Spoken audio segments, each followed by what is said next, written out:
হাতে সূতা কাটি আমি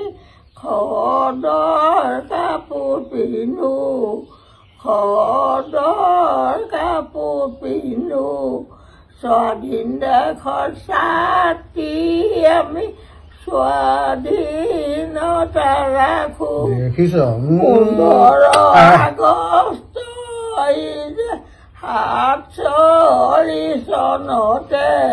47 চনতে অহিংসা বাণীৰে পুনৰবাৰ স্বাধীন হ'লে স্বাধীন কাৰণে কত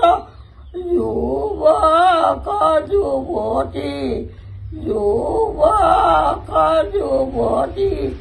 এই নিজ মত দেহা স্বৰ্গ কুশলিলে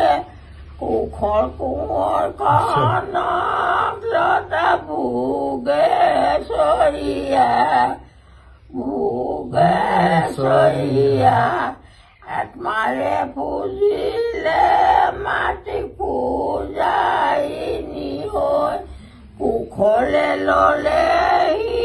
ফাঁচি কনকে যে গুলি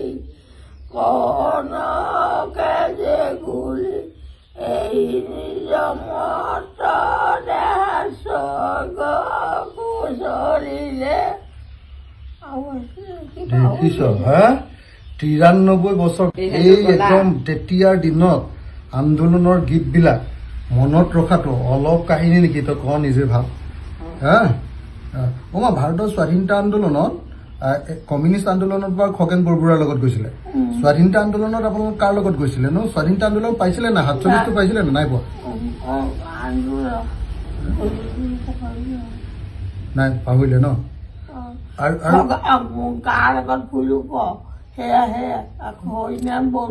হৰিনাৰায়ণ বৰুৱাৰ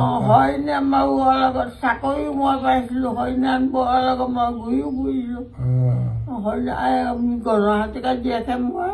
হৰিনাৰায়ণ বৰুৱাৰ গাড়ীতে ফুৰিছিলো ডাঙৰ মানুহ চবৰ লগত হৰিনাৰায়ণ বৰুৱা মই যে এতিয়া যে একদম যুঁজিব পাৰো যে সাহসটো আছে যে আপোনাৰ পৰাহে পালো মই জানে নাই জানিছ নাই তই আমাৰ দেউতা বেলেগ ভয়াতুৰ আছিলে কয় বুলি মাহে মেইন একদম ইমান কষ্ট কৰি ঘৰ খুলিলে আমাৰ